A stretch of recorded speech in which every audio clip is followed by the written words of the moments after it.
Across planet internet, self-appointed scientists are filming outrageous acts of science.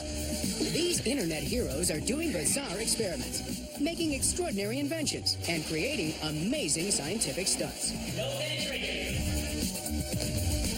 We've gathered a team of top science brains to analyze just how they do it, why they do it, and choose the very best. It's science, but not as you know it. So stand back and don't even think about trying this at home.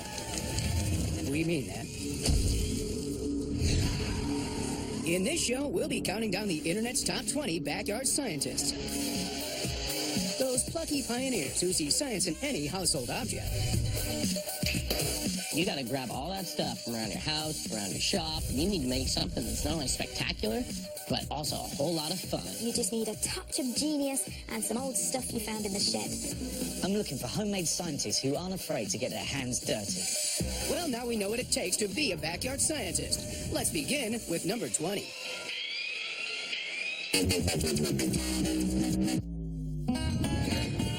If you think the best thing to come out of Kentucky is chicken, well, you'd be wrong. Kentucky's also home to a very unusual beast, the Kraken. Creators Eric, Andy, and Steve filmed their quest to turn a used propane tank into a submarine. And over 100,000 people noticed. I love these guys. There's no way in a pink fit that I get inside it. We're farmers, and we're not submarine builders. Basically made out of just a bunch of stuff we had left over for making other things.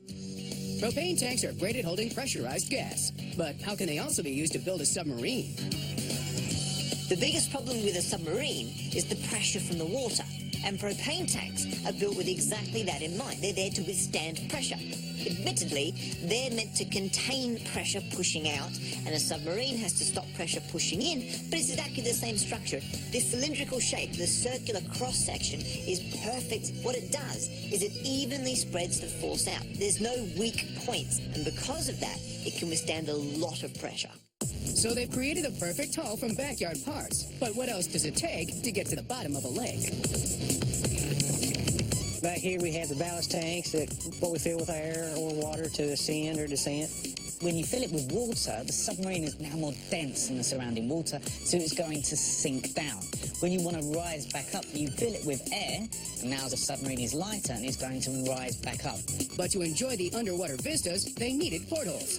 So what other spare parts did they find lying around? These rings that are on the back actually go on a grain system, a downspout on a grain bin. And I had them laying around extra, and I thought, we welded them on, they work fine. Unfortunately, because they've made a few changes, they've put in windows and controls. And that'll give you weak points. The structural integrity, as we call it, could break at those points. We limited ourselves to like 35 feet just for a safety factor.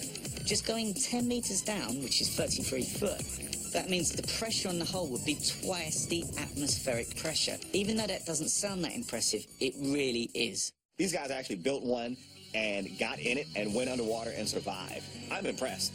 When you go under and nothing's leaking and you're able to submerge, it feels like a great accomplishment when we touch down on the bottom. And that's whenever I realized, hey, this actually happened. And there's just one more thing. What's up with the paint scheme? You know, the Yellow Submarine, everybody's heard that song. And I went, well, that's why we didn't paint it yellow, because it's different this way. You know, everybody expects it to be yellow, so we wanted something different. Everyone knows that ping pong is for people who can't play real tennis. So you may be wondering why a ping pong ball would excite our scientists. As a chemist, this is more exciting than a game of ping pong. These guys had the one table tennis ball, which burned really well, actually. And then they had the 2,538 of them. Yes, it is an impressive inferno, so don't try this at home. I didn't even know that ping pong balls could burn, let alone create a towering inferno. So how does a tornado of fire erupt from a bunch of ping pong balls? To create a fire, you need fuel, oxygen, and a heat source. The reason these table tennis balls are so flammable is because they're made out of a material called celluloid. It contains a carbohydrate chain, which is very good fuel, and these nitrate groups, which have their own oxygen. This means we only need to add a source of heat, and it will burn very well.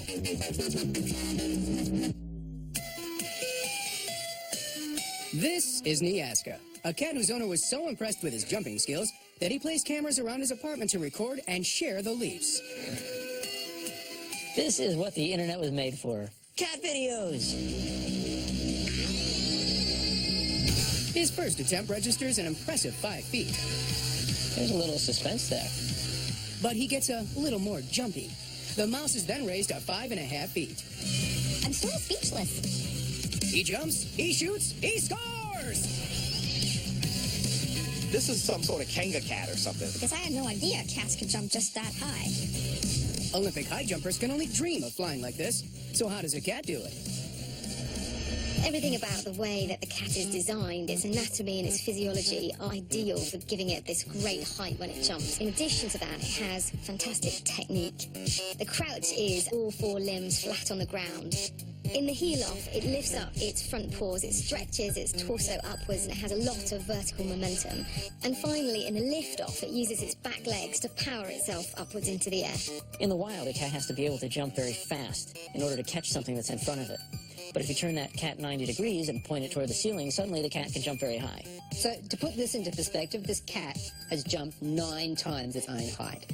And if a human jumped 9 times its own height, that would smash the record by 9 times. Because currently, a human can jump 1 time its own height. So there you have it. Another reason why kitty videos dominate the internet.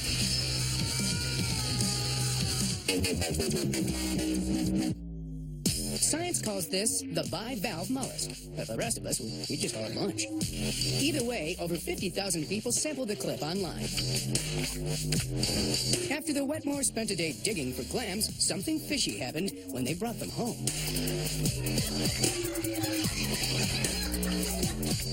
Like a No, you're not supposed to play with your food, but what do you do if it looks like dinner is licking the table? What we're looking at is not the tongue of the clam. We're actually looking at the muscular foot of the clam. Now, clams generally live buried in the sand. They live in the intertidal zone, so they often become exposed when the tides move, and they have this very powerful foot to bury themselves back underneath the sand. So this clam has obviously realized it is no longer buried deep in the sand, and so it's using its muscular foot to try to dig down again. I think it's phenomenal.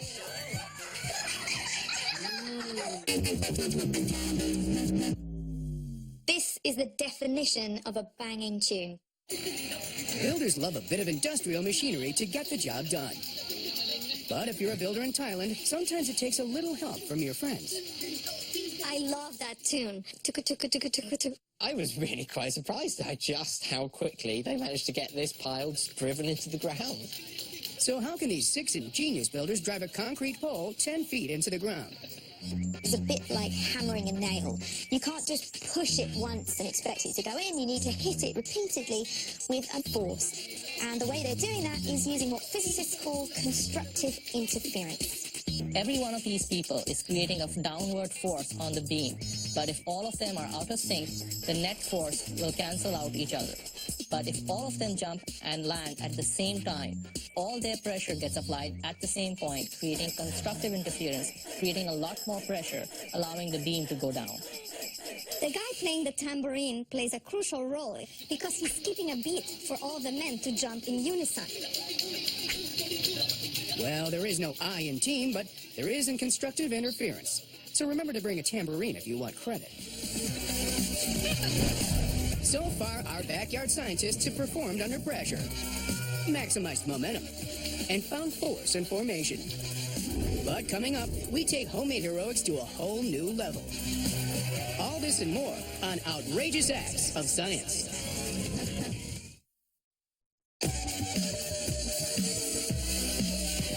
Welcome back to our countdown of the world's most ingenious backyard scientists. As the creativity increases for the top 15, our experts are looking for the very best in DIY science. So where better to turn than a man who dared to build really big. This is Jed Milden. And this is an enormous ramp he built for himself. Together they became an internet sensation when Jed did this.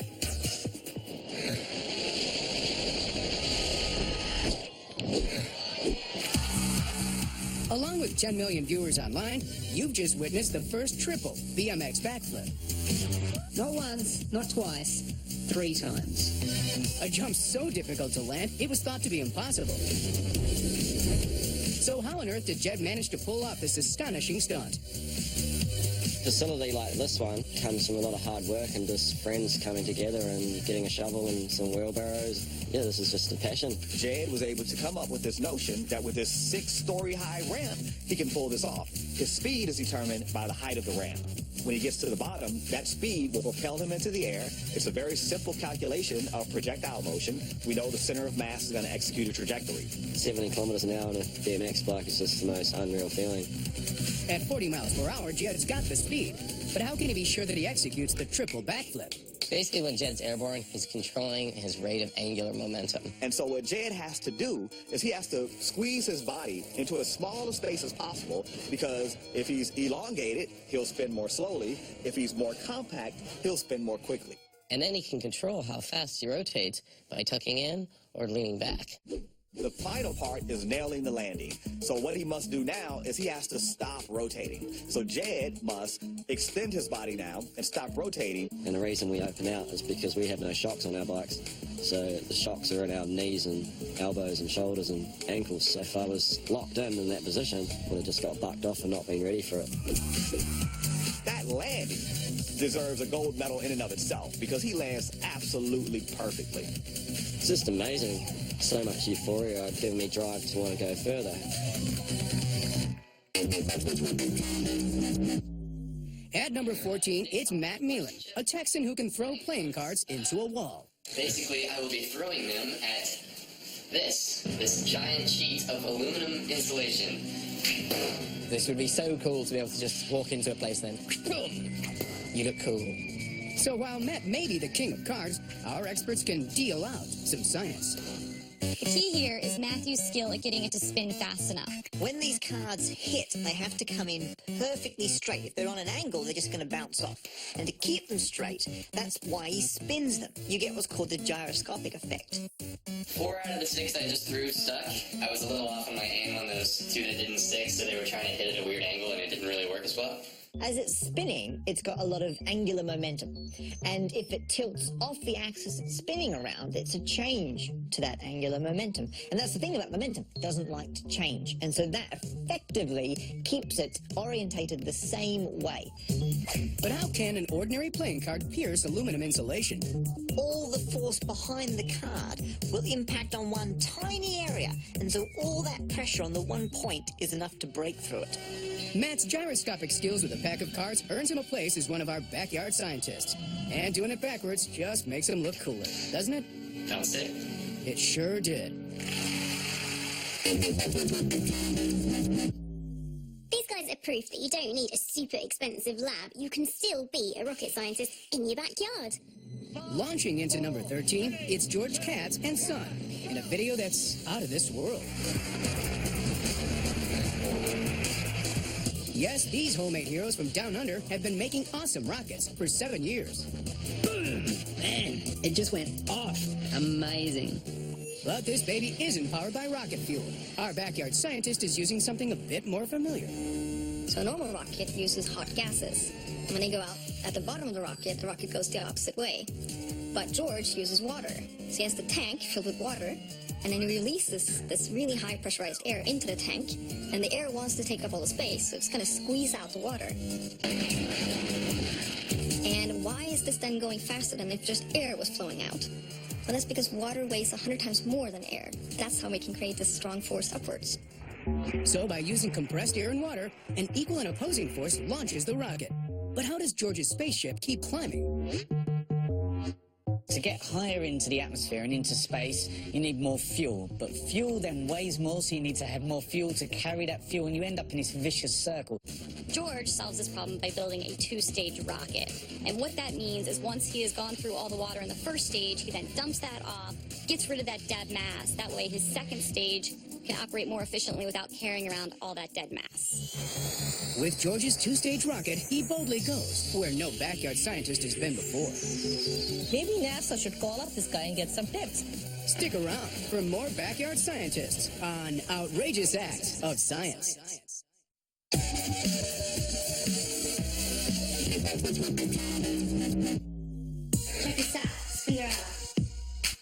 This is 13-year-old B-girl, Spinderella, a dancer from Chicago. Upside down, inverted, spinning, and then starting to use basic physics to control her rate of motion. That's kind of neat.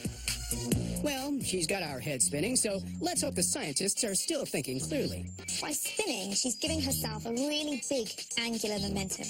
And things that have a really big angular momentum are really hard to knock over. There's two things giving her that big angular momentum. The first is her moment of inertia, and that's how she has shaped herself. She's got lots of mass spread out far away from the center of the spin. Things with a big moment of inertia are also really difficult to knock over.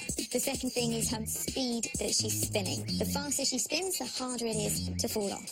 While she's spinning, she starts to tilt a little bit one way, right? Well, just a second later, that tilt is actually the other way. So you can kind of see those two are canceling out, which auto-corrects her and keeps her upright. As she moves her arms in or out, she changes her angular velocity, and that changes her rotational speed. For her spectacular finale, she wants to spin really, really fast. That means that if she lowers her moment of inertia, her speed must increase. That's the conservation of angular momentum.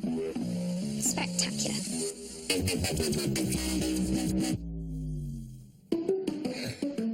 Using nearly 165 feet of PVC piping and a couple of spatulas, Kent Jenkins has been entertaining the internet since 2007. The creativity of human beings never ceases to amaze me. My plumber would love this. But how is he banging out those tunes? So what happens when Kent slaps the end of it with a spatula is that it sends these pressure waves, which are sound waves, moving through the air in the pipe. So when that air pressure wave reaches the end of the tube, the wave is at its peak pressure when it reaches that end. And so those waves are going to reflect back in. And remember, the speed of sound is 330 meters per second. So he's going to get many, many reflections with a single hit very quickly. So by sending a quick pulse of high pressurized air down the tube with a spatula, Kent is setting up a reflecting wave that gives a musical note from the tube. But how can he turn this into a tune? What you see is that the shorter pipes have the higher pitch frequencies, because those are the ones that go back and forth really quickly, and the longer pipes have the lowest frequencies and the lowest pitches. Basically, the shorter the tube, the shorter the wavelength, which means we're going to hear a much higher note. The longer the tube, the longer the wavelength, which means we're going to hear a much, much lower, richer sound. Kent's got enough notes in there to produce 2.5 octaves, which is really impressive. Mystery solved. The size of your tubes does matter when it comes to making music. So far, we've seen backyard scientists reuse and recycle, fuel fire, and maintain momentum. But we're only halfway through our countdown, and it's time for 3 men to get their motor running. Is it a bird? Is it a plane? No, it's the Tri-Fly. What's amazing about this vehicle is 48 hours earlier, it was just a golf cart and some spare parts. They did this as a part of a big event called the Deconstruction, which is a global event where people try to deconstruct a whole bunch of different things and then put them back together to make something totally new and cool. It's very scientific. So these backyard scientists created a 3-wheel propeller-driven machine from an old golf cart. But just how do these 3 hipsters harness the power of the propeller? This Tri-Fly works exactly the same as any other propeller-based vehicle. So as the propeller is spinning, air is entering, and when it leaves the propeller, it's actually accelerating at a much, much higher rate. So there's a force coming out the back. Newton's third law of motion says, for every action, there's an equal and opposite reaction. So you've got the air going backwards, but the result of it is the car goes forwards. Now, in order to push the golf cart forward with a propeller instead of the wheels, they've had to take off the standard electric motor and get a much more powerful one. Admittedly, if you then attach the much more powerful motor to the wheels, the whole thing would go a lot faster, but it wouldn't be a fraction of the fun. So far, our backyard scientists have used water as rocket fuel, made percussion from air pressure, and ramped it up with gravity. But coming up, these backyard heroes get thrills from physics, produce alarming sound waves, and mess with the center of gravity.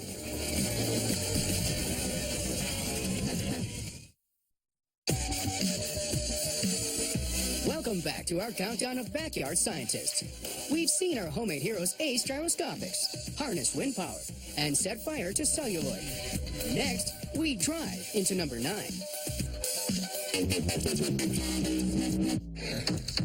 Now this is a good way to turn heads. It's a fusion of two cars stuck together. That's what I call thinking in a different direction. We went to meet Polish inventor and creator Krzysztof Verkowicz to find out more. Historia miała początek trochę romantyczny, ponieważ byłem zakochany w swojej Hondzie. Był to fantastyczny samochód, nieprzyjący się, bardzo dobry. I po wypadku po prostu bardzo było go żal. Nie byłem w stanie kupić takiego samego i część mechaniki po prostu postanowiłem poświęcić na wykorzystanie w jakimś swoim celu, w jakimś projekcie. I nadarzyła się okazja, że było można zabudować silnik oraz skrzynię biegów i zawieszenie w karoserii mojego Fiata, do którego też mam stosunek emocjonalny, i powstał taki sobie śmieszny hybryd. So how does this homemade hybrid work? Basically, it is two front ends of two different cars put under one car shell, and one of those cars was front-wheel drive, and the other one wasn't. So he's now left with a car with one engine, with two steering wheels, and both axles are actually steerable. So when we see the video, he's actually driving fairly normally. He's controlling his front wheels. It's almost like the shell is back to front. And do two cars work better than one? But because he's got both axles steerable, he can actually have two drivers and both can steer. It's an engineering triumph, but it's also probably a little dangerous to drive. This thing is probably a death trap, but I would love to drive one of these.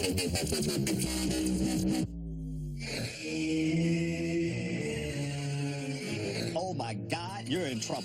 What? Giant spiders. That are going to somehow escape from this lab We're going to come through this window. and terrorize the city. This is going to get into my dreams. I don't like it. Pull yourselves together. This is science, not science fiction. These aren't giant spiders from a B movie. They're giant spiders from the brain of German art student Friedrich van Shaw.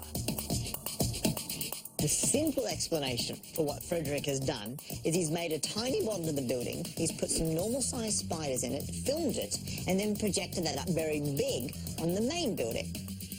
When Frederick built his model building, it's 180 times smaller than the real one.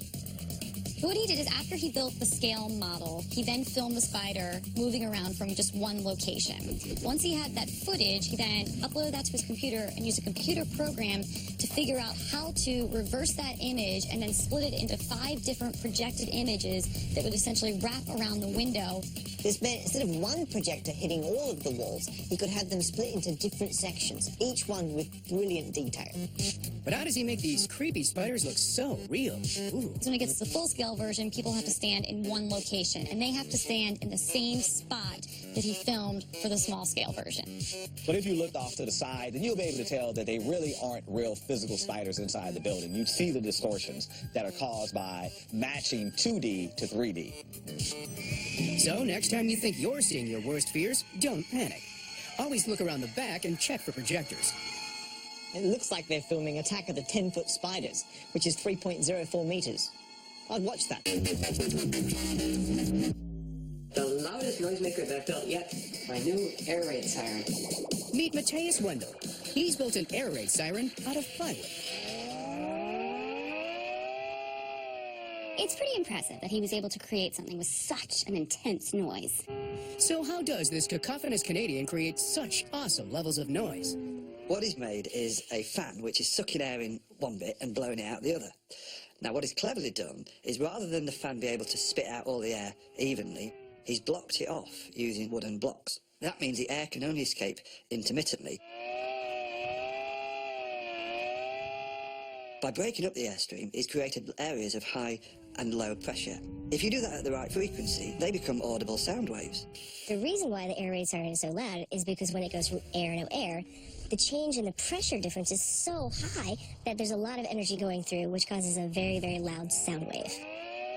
Matthias's noisy box is at the right note with our experts.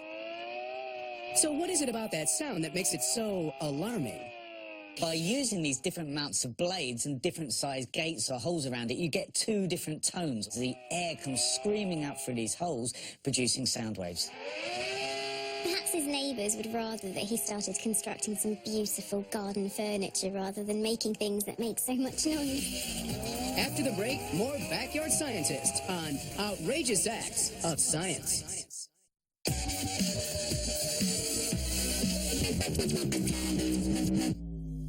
The concept of just taking guns and firing them in a pool can sound a little bit cowboy. But this isn't the first rodeo for Gavin and Dan, who take the idea of underwater shooting very seriously. So please, don't try this yourself. Guns work underwater the same way they work above water. You've got gunpowder inside the bullet, which is waterproof, and the firing pin collides with that, causes the gunpowder to ignite, and this explosion, all the energy, produces huge amounts of hot exhaust gases. They expand, they force the bullet out of the gun. And thanks to an extremely high-speed camera, we can enjoy their mind-blowing results. But why is that bullet moving through the pool so slowly?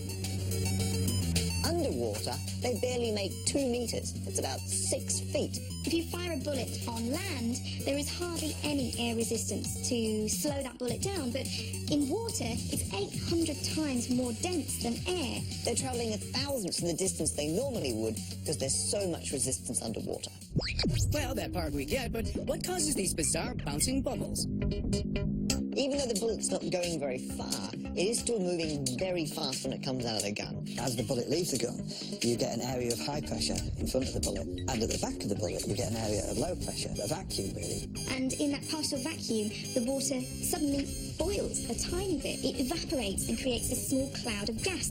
So you have an area of low pressure, and the water around it pushes in onto that area of low pressure. The momentum of that happening, and it squeezes the gas tighter and tighter and tighter until the gas becomes so pressurized that it explodes out again. And this oscillates backwards and forwards, and you can see the bubbles getting bigger and smaller until eventually all the energy dissipates and they disappear completely. You would never see this normally. It's 1,000 times slower than regular film, and I think it's just beautiful. So far, our backyard scientists have invented where others have thrown away. They've created crazy cars, submerged submarines, and caught ninja cats on camera. But the thrilling ride continues into our top 5.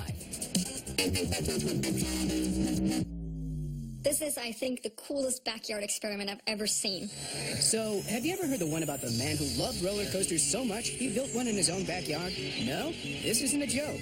This is John, and this is his homemade roller coaster. Who doesn't want a roller coaster in their backyard? The way this roller coaster works is it stores up energy from gravity. As the roller coaster cart gets pulled up the hill, he gains a lot of potential energy. Then, as he starts going downhill, he's losing potential energy, but he's gaining kinetic energy, which is the energy of movement. And then he basically uses that energy to carry him through the rest of the ride. So why does he stop at the end of the ride? All this kinetic energy is then further transformed into other forms of energy. And those other forms are heat, because of the resistance of the tracks that the wagon is sliding over, and the sound that it makes. So this is why he, again, at the end of the track, has to be lifted up to rebuild the energy that he needs to go through the track once more.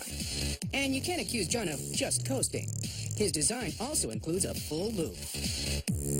In John's roller coaster, the way he designed the loop-to-loop was actually more of a teardrop shape versus a large circle. And the reason you want to do that is you actually need less speed going into the loop to make it all the way around. And a teardrop is to reduce the G-forces that you as a person would feel going through this loop-to-loop. You must really be a kid at heart to build a great coaster in your backyard. Bravo.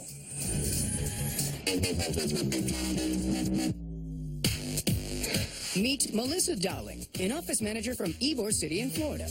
She found fame due to this video, which has racked up over 10,000 hits so far. Nice. I didn't find this disgusting. This is our kind of biology, so we caught up with her to find out how the burping began. From a young age, I was a little belching machine. We started measuring them and kind of gauging like how loud they could possibly be. She gets up to 100 decibels, which is the equivalent of like a tractor engine. I didn't care how many decibels it was, I just wanted it to stop. 104. That's a personal great. Yes, this amateur burpologist is using a decibel meter to measure herself. But how is she producing these beauties? We all take in air every time we eat, and that air sometimes gets trapped in your stomach, and the lower esophageal sphincter keeps it in there. Over a period of time, those gases will tend to rise up through the stomach contents because they're less dense, and when there's enough pressure from that gas on the sphincter at the base of your esophagus, it'll simply open up and the gas will come out, and that's what a burp is. What Melissa's doing is actually using her trachea as well and opening up her throat in a way that actually makes more of a sound. So she learned to relax her upper esophageal sphincter? Which you can imagine is a bit like the neck of a balloon. So by controlling that sphincter, she's able to control the way it vibrates as the gas moves through it. By doing so, she can control the length and the sound of the perfect burp. Sometimes I can just belch off of a whim, sucking in air from the diaphragm, kind of like pushing it out, definitely makes it louder. Carbonated drinks, anything of that sort will definitely have a loud belching reaction. That one came from deep within. I can smell McDonald's there. So far, our backyard scientists have put gravity to work, enjoyed angular momentum, and found clams with a kick. But coming up, these homespun inventions get even more genius on Outrageous Acts of Science. Welcome back to our countdown of backyard scientists. So far, we've seen our homemade hotshots shoot underwater, burp at deafening decibels, and really work together. But this next eager engineer is a true backyard scientist, and strangely familiar. Nope, it's not deja vu. It's returning outrageous favorites Milo and his roll car. He's back, and this time he's put himself at the forefront of driving invention with his latest creation, the whip car.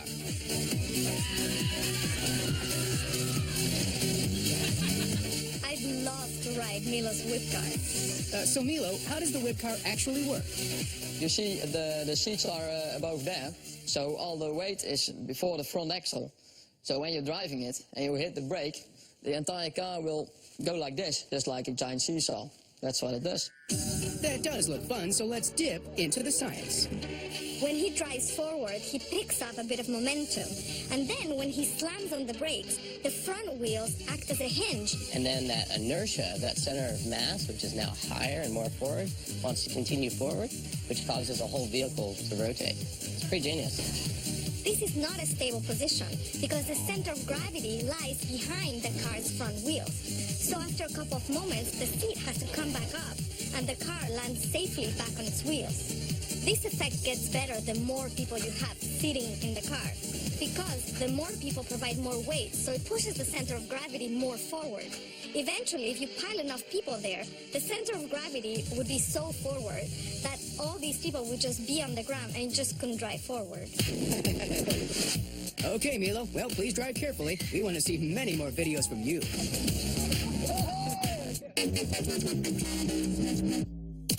The internet may have overtaken the old-fashioned phone book, but in Canada, no one judges a book by its cover. When high school friends Melissa and Sabrina were given a science project at school, they enrolled the help of Sabrina's dad. Together, they found a new use for old phone books. This is what makes a great homemade science experiment. When you do something using materials that everybody has, that no one expects, and that shows something remarkable. After painstakingly interleaving the pages of two phone books, Melissa and Sabrina put the new Megabook to good use. They end up lifting a car. That's several tons hanging off two interlocking phone books. That's really amazing. Seriously? No glue at all? This is either some seriously impressive origami, or there's more here than meets the eye. Paper doesn't seem that strong on its own. If you were to zoom in on each page with a microscope and look at it at atomic level, the surface of a paper is actually quite rough. It looks like a bunch of mountains with valleys in between. And what they have ensured here is an atomic level interlock, which means that every mountain fits into every valley of the other page. So it's really stuck together nicely. But that's not the whole story. It's not just the frictional forces from the pages sliding against each other. If you look at the phone book, because these pages are interleaved now, it bulges in the center. So when you have the weight of the car, it wants to straighten those pages, which creates an inward force. So the more you pull the book this way, the more these pages push together and the greater the frictional force. And so as you try to pull them apart, they actually hold ever more tightly together.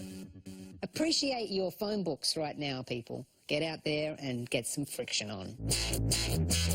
So far in our countdown of the internet's backyard scientists, we've seen propane tanks turned into submarines, gravitational energy, and DIY rocket science. But to be named the #1 backyard scientist, you need to imagine the impossible. Utilize what's at your disposal and turn the ordinary into the extraordinary. And these dudes have done just that. These guys have to be #1 because they made it themselves and they write it. Yes, backyard scientistry this awesome demands a celebration. So go wild for Justin, Alex, and Steven, who claim our #1 spot using the power of awesome facial hair. We went to marvel at their Centrifury, Virginia's answer to the Vomit comet.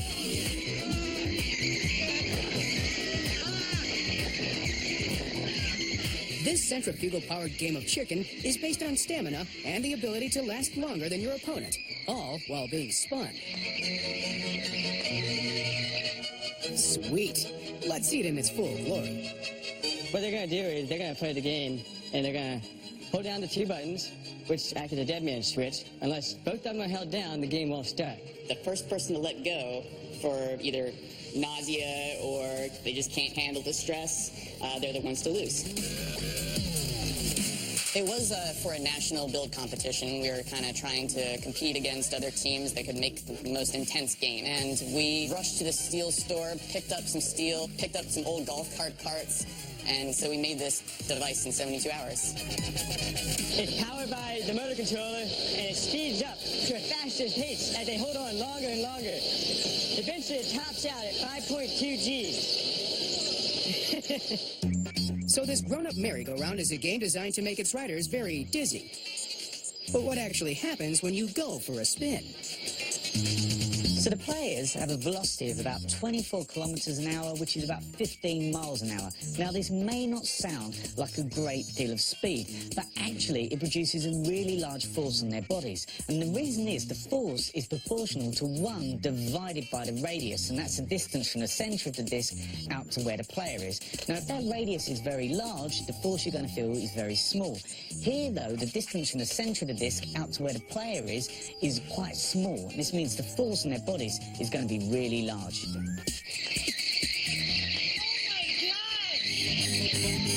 What is more challenging than G-force, just slamming you back in the seat and then battling the nausea of being spun around? So as you get faster and faster, the G-forces on you will increase. 1 is what you experience normally day to day. So if you can double that up to 2, it's already going to start to make a difference. Eventually, the blood pools in the back of your head.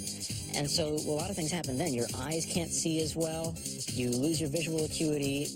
Now, if the gravitational forces on your body get so high, you basically pass out. And we see this with kind of fighter pilots and astronauts. It's called G-log, gravity-induced loss of consciousness. The biggest problem is holding the button down for most people. Eventually, your arm gets fatigued, and you're fighting all these muscles. Tall people, you'd think they have an advantage because they have a longer reach to the button. But in reality, nobody has a distinct advantage, I'd say. Everyone has a very big challenge to overcome when they get on it.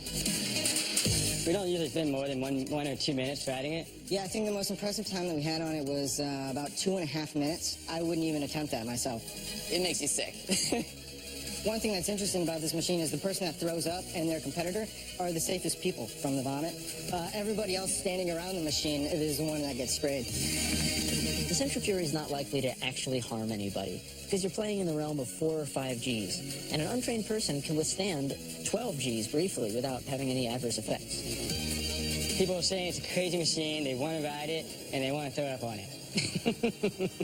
These guys' ability to take what other people would regard as junk, Attach it to something completely different, and suddenly you have something profound that works in a different way you never would have expected. So, very, very smart. And the real icing on the cake is the flashing lights to let the winner know that they've beaten the other guy. So, ladies and gentlemen, steady yourselves for the makers of the Centrifury.